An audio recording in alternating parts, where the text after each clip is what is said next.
So, does Wonder Boy 3 represent the first Wonder Boy game we're seeing on the PC Engine, or the second?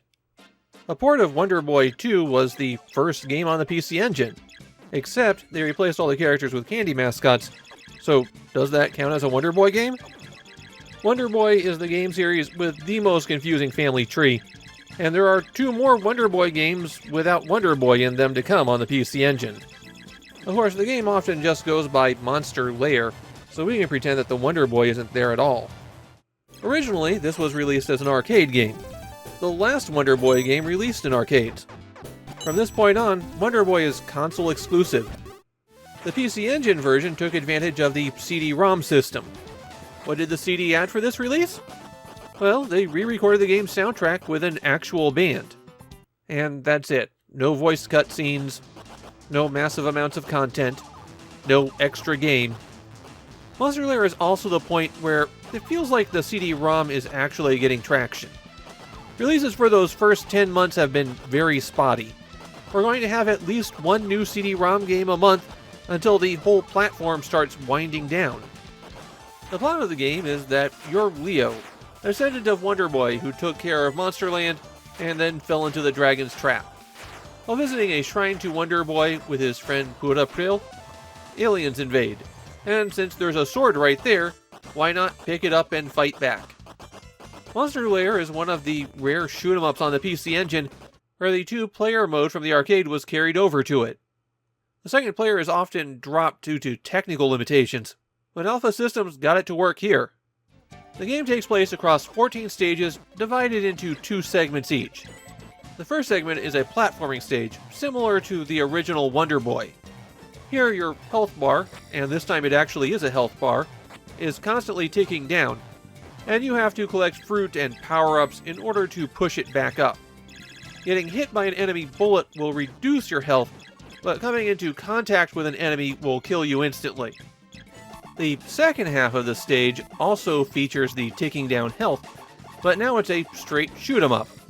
And now there are no fruits, so you have to collect power-ups in order to recover that. And of course, at the end of this shoot-'em-up section, then you'll fight the boss. Defeat them, and you're on to the next platforming stage. By default, our heroes shoot a little beam when they attack by pressing button 2. Tiny little wimpy bullets come out of their sword or wand. All of the power-ups you collect switch out your ranged attack with something else. And all of these power-ups run on a timer, about 15 seconds. What this means in the game is that you are constantly switching up what weapon you're using.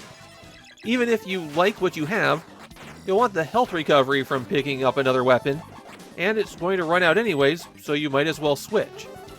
You can play a bit strategically, skipping certain power-ups in the hope of finding something better, but that can easily backfire on you if you wind up back at the wimpy little bullet. When you're fighting a boss, your weapon power-up never expires, so making sure you have something useful is very important. There are 6 weapons that you can get, and while a rapid-fire controller will help with many situations, a lot of the weapons in Monsterland depend on you pressing and holding the button. The spiral seems to be the most common weapon. It's a metal razor that flies out in circles around you, and if you hold it down, it travels a bit further. The spiral's only really good close up. This is fine when you're on the platforming stages, but it becomes a real problem in the shoot-'em-up levels. And it's almost completely ineffective against many bosses. The wind ring is the spread cannon, a wave of 5 rings that go out in front of you. They're not very strong shots, but there's a lot of them. And that means they've got a good chance of intercepting anything coming at you. The beam is a weapon that grows as you hold down button 2. The individual segments of the beam don't do a lot of damage, but it is easy to concentrate your fire with it, and as a result do a lot of damage to a strong enemy. Missiles fly forward for as long as you hold down button 2, and then explode when you release it. The missile itself doesn't actually do a whole lot of damage if it hits someone, but the explosion does a ton of damage. That actually makes it more useful to have this one on auto-fire, since even with the reduced range, you'll always have an explosion in front of you. The fireball gives you a larger bullet, and that's fine, but it also shoots a second one behind you. Since it's one of the few weapons that can do damage in that direction, it becomes very useful against certain bosses. Finally, the rarest weapon is the big spiral. Rather than the metal blades of the regular spiral, now they're large fireballs, and they cover a lot larger area. Definitely the weapon to grab if you have a choice. I found the platforming stages to be a lot harder than the shoot-'em-up stages, mainly because the platforming had a lot more aggressive design. It's not too hard to just react to everything in the shoot-'em-up stages, but you are going to have to memorize the layout of the platforming levels if you want to do well. Another feature of the platforming stages are fruit that will grow when you hit them. Shoot them enough times, and they explode into a shower of fruit. Collecting a lot of fruit in quick succession earns more points, and this is a game where points will get you extra lives. You start out with 3 lives, and you have 3 continues. Oddly, you activate the continue by pressing button 2, so you'll probably continue without even thinking about it. Something else to keep an eye out for are the fairies. They're trapped in bubbles, and you have to shoot them to free them. Some fairies will completely fill up your health bar, while others will make you invulnerable for a short time.